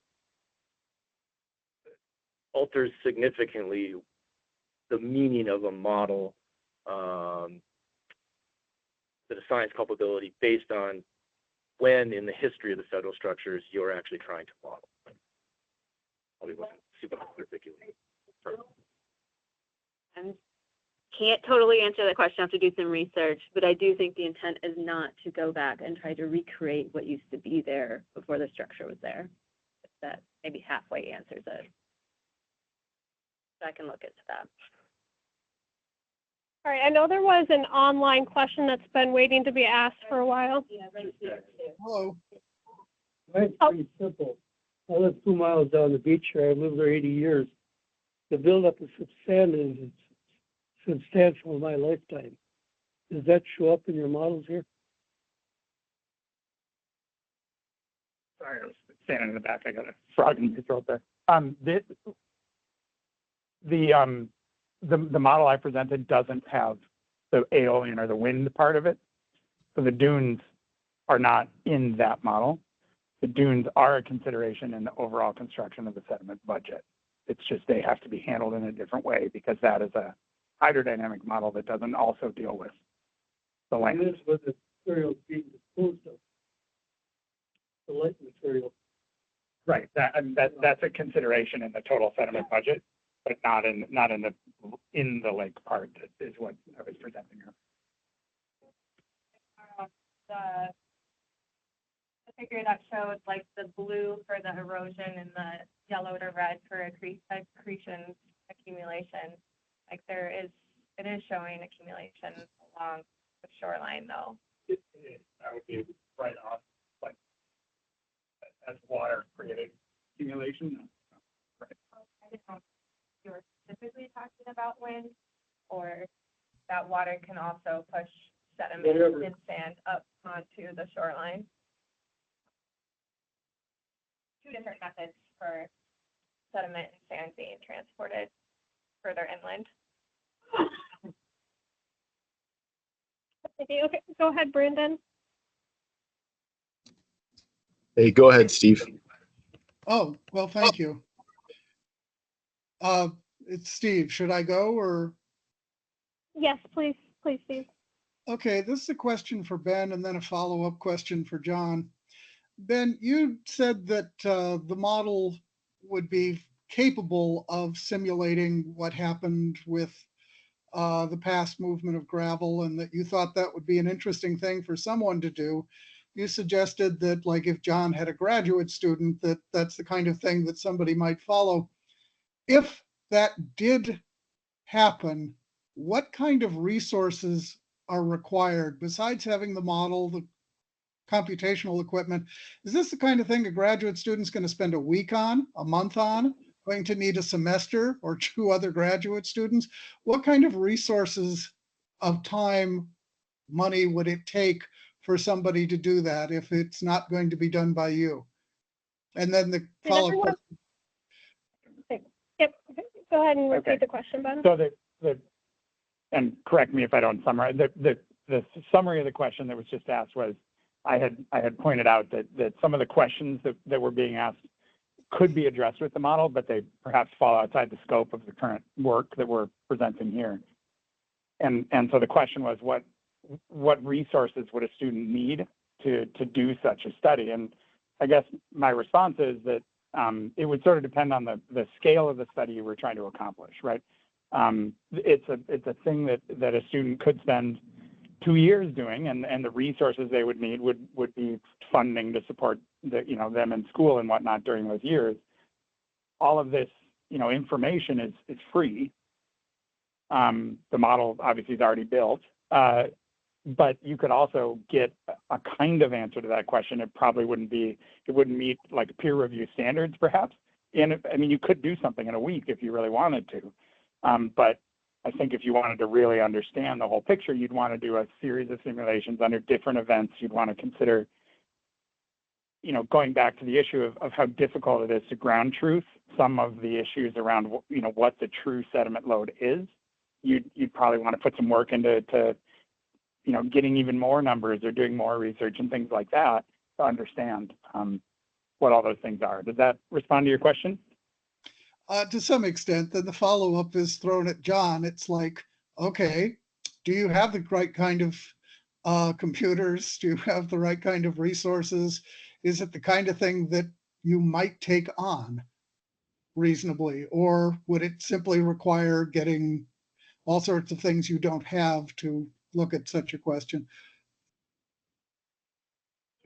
So to summarize the question, would I be interested and willing to do that, and what would it require for a student to complete that?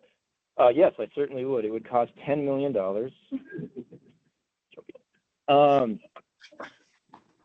No, there are, as Ben pointed out, there are a variety of ways to address that question.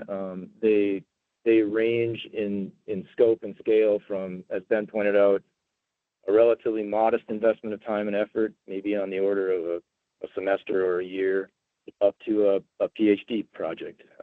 It depends in large part on the source of the funding. It depends on the student and the student's interests and what's available. But we do have the equipment we need to do that, if that answers your question. True, you could run this model on the same laptop or using. Not here, though. Yes, I just wanted to understand sort of what would be the scale of taking on such a project, no matter who it is who might have done it. Right. Okay. So just to follow that up a little bit, I think an important point to make here is that there's the modeling aspect of this problem. There is also the confirmation aspect of this in terms of additional geologic type data, so core data, et cetera. And those sort of data are a bit more costly to come up with.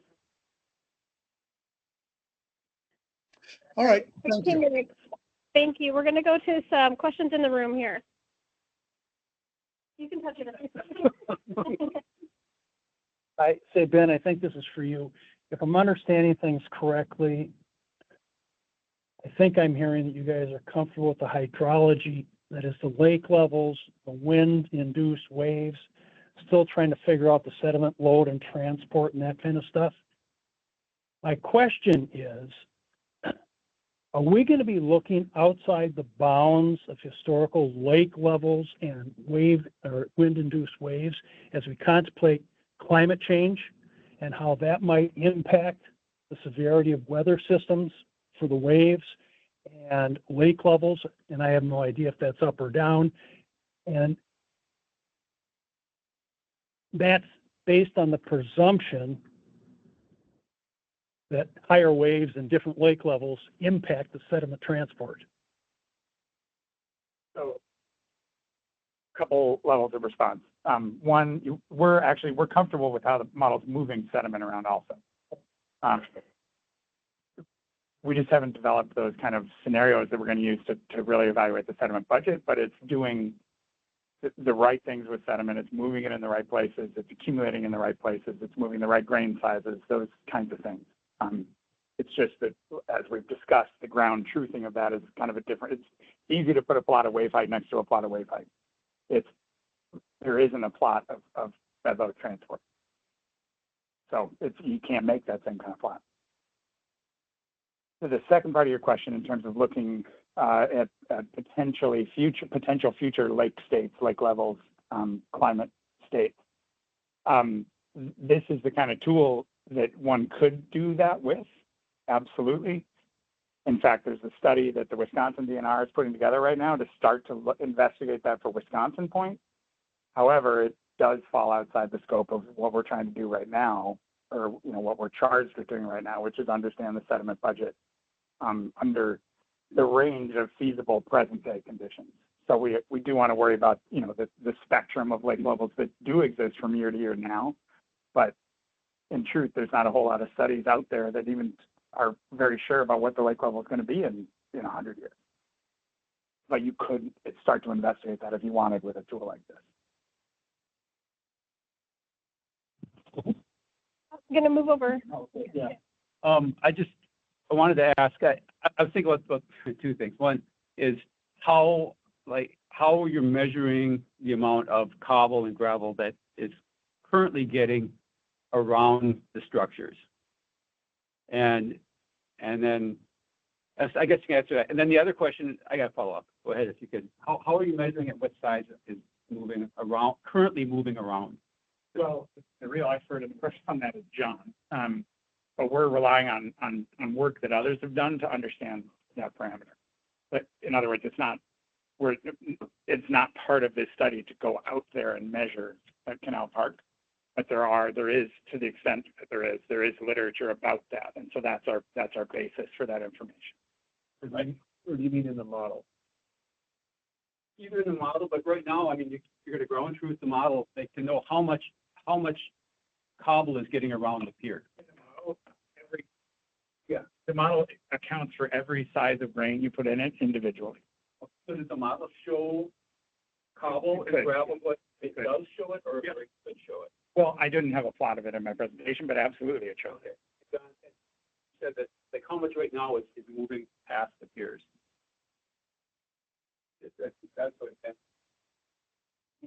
Well, I think maybe some clarification from Ben. Did you mean to? Okay, yeah. I think. Just transported. Yeah, I know, geologically. Yeah. Well, okay, but just for clarification, I think Ben is saying that the model moves gravel. Okay, yep, all right. So setting that aside, measuring those sort of transport rates is very, very difficult. I think the best line of evidence presently is if you spend any time just down drift of the north, just to the south of the Duluth Pier, you will not find any cobbles in the current on the current lake bed or beach. That does not conclusively say that there is not sand and gravel transport around the piers, but it's I think by Occam's razor, it's a pretty good indicator of that. So that would be my answer. Sure. I think a couple ways to look at that. One, I think part of that answer can be found in our dredge records. So if sediment's getting around the harbor, it's going to fall into the navigation channel. We dig and we'll dredge it. And before we dredge anything, we measure its grain size. So we should have some of that answer in our dredging records at both harbors. I don't know where we dredge. I don't know the details of this, so I can't get into to really answer your question. But if we see gravel, like tons of sediment wrapping around the end of harbors, like we see in a lot of our breakwaters, as that sediment's trying to bypass, and when we dredge it, we measure its grain size distribution, so we know what size it is. So we'll have to review the dredge records to try to get at that answer. So that's another line of validation evidence. Another is to look at when these harbors were first built, and this is a task that I think we're doing and not you guys, although I'm not sure. We'll have to look at the scope. We're going to acquire the old maps. When the harbor was first built, somebody drew what the maps look like. And then usually they go back every few years, 5 years, 10 years, 20 years apart, resurvey those areas so you can see the accretion build up. And this is really obvious when a harbor is first built. We've done this at other harbors. We go to the National Archives, we acquire all the old maps, and then we start calculating what that rate of trappage is. And that's another line of validation for what his sediment transport is saying. So we've got a couple more lines of sediment transport validation that we can use. All right, so we have about 7 minutes left. We'll try to get to a few more questions. Okay, you partially answered my question, but basically it's this. Aside from the model, what other judgments, tools, sources, this kind of thing will be used to determine percent culpability? And the model doesn't stand on its own. It has uncertainties. You just said that maps might show evidence that would augment the judgment of the model? Is there some other source of information that will ultimately go into the decision of 40, 20, 10, 90, that apportionment of culpability, the final decision? That's a question. Okay. I'll try to take that one. So the sediment budget will ultimately be the way we add up what portion of the erosion that's being seen out there is due to the federal harbor. The modeling these guys are doing is one piece of the sediment budget. We've got bluffs eroding on North Shore and the South Shore, putting sediment into the system. So that has nothing to do with the modeling. We've got some sediment that's being blown inland. So there's wind transport. There's a lot of dunes on the point. That's not going to be calculated in the model. That's a piece of the sediment budget that we're going to have to calculate. There's subsidence happening out there. So the lake levels are rising as the St. Mary's outlet to Lake Superior is rising faster than Duluth. We're seeing a tipping of the bathtub. And so Duluth is slowly filling up with water. You see that going up the St. Louis River. Doesn't look like a river anymore. It looks like a reservoir, the way the water inundates the topography there.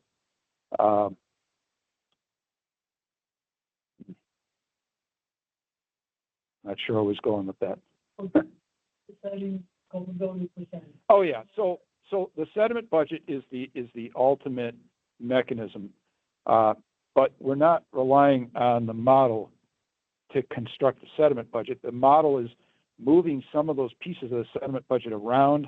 It's telling us how much is going around the harbor, how much is getting lost offshore.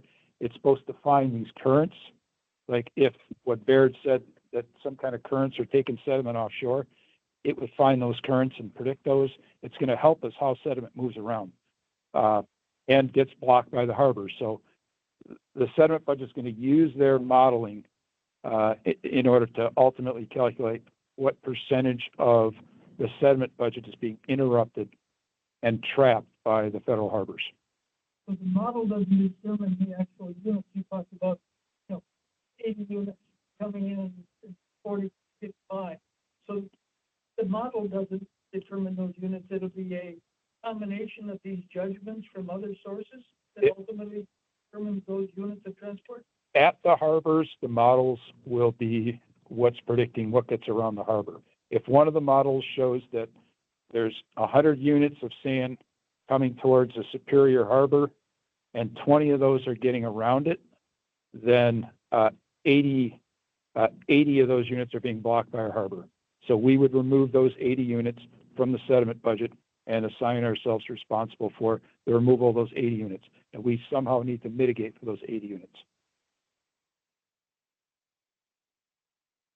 I get that math, but it seemed like that's a standalone determination from the model, and it says that the model determines culpability rather than these other judgments you talked about. Yeah, so there are other pieces to the sediment budget. So there's the subsidence thing. As more and more sediment is being taken out of the system, being stored on Minnesota Point because it's essentially subsiding. As sand is blown inland, those are things that the model is not predicting. So that the sediment budget is going to heavily rely on the modeling, but it's also going to include other pieces being added and subtracted in and out of it. But we can't just make up a number that's being trapped by the harbors without having these guys do some modeling. So the modeling is helping us resolve pieces of the sediment budget that we don't know yet. So that would be a professional judgment call in addition to the calculated. Well, no, it's not professional judgment. We're going to take their numbers. We're going to take all the numbers, the modeling numbers and these other numbers going in and out, which are all calculations, not judgments. So we're going to calculate what the bluff recession rates are. We're going to calculate how high the bluffs are. We've measured what the percent sand in those bluffs is. So now we can calculate how much sand on an annual basis is being fed for each of those reaches into the South Shore. So these are all calculations. We're not using judgment. on In these terms of pieces. transparency, just to ask a question, if you can clarify how much of that sediment budget calculation will be made available to the public? All of it, there'll be a chapter in the report defining all the pieces of sediment budget, methods we use, how we got to those, the validation that we used. I guess, and this is just right, as it has to do with the same thing. Will there be like 100 and some years of starvation in the sediment budget for that area that's eroding? Like all the, we saw that where on the South Shore, it's pretty fast, the sand accretion, but you can see that the heavy cobble and stuff moves very slowly. You can see that for, compared to the different areas. And so 100 years of being starved of this large erosion preventing cobble has been there. Is that part of will that be included in the budget? Because you don't go back that long with that stuff that moves at like geologic time, or not geologic necessarily, but over 100 years. Will that be included in your budget? So the time scale part, I don't know the answer to. Like, how far back do we go? Bridget is going to find that out from our division office. What are the time constraints that we have on when we do a Section 111? The Corps, I'm sure, has done hundreds of these, and they've got a way of doing them. And it's probably not going to be up to us to decide what sort of time scales we're looking at. Well, I would say it's more a policy decision that's been established a long time ago at our division or headquarters. So we need to get some resolution on that. That will be transparent of where that policy comes from. Yeah, well, The policies are all. How the policies were created. Because this is a situation that it's been there, it's been studied with the Section 111, like the Barrett study and the prior one, where Barrett said there was no blockage on the north, which of course, just without having models and everything kind of says, doesn't make sense with all your old maps and everything where it shows the gravel used to be. So I'm just wondering where the policy, how far back you're going to look. Well, we'll ask for guidance from division.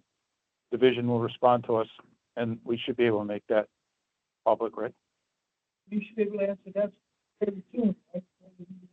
At the end of the study, we'll be able to find that out shortly. Yeah, that's something we can ask now. We don't have to wait to ask that question.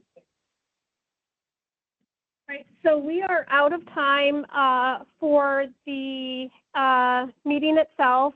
I will ask you that if you have any questions that you did not get asked today, please put them in the chat online.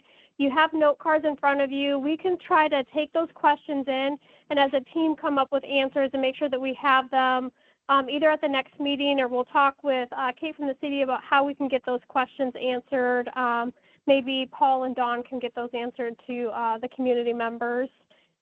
Kate, did you have anything that you wanted to close out? No, thank you for coming. MP50 is nicely hosting a event this evening from 6 to 7:30 at the community club. Feel free to join. And I just, respecting people's time, just want to thank you and close the meeting. And go ahead, Jim. Paul, do you want to briefly describe the purpose of the meeting tonight and time, place? Public meeting, everybody's welcome, 6 to 7:30 at Lafayette.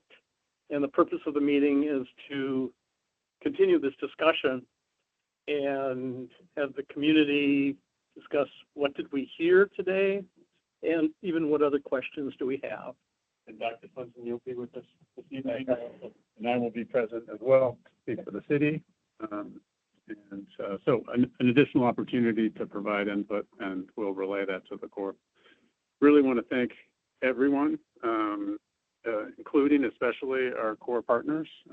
This is among the hardest public meeting assignments that I've seen in terms of the technical complexity of the topic. And I really appreciate the spirit in which everybody contributed. So thank you to attendees, thank you to the Corps, thank you to our partners. Thank you. I know there was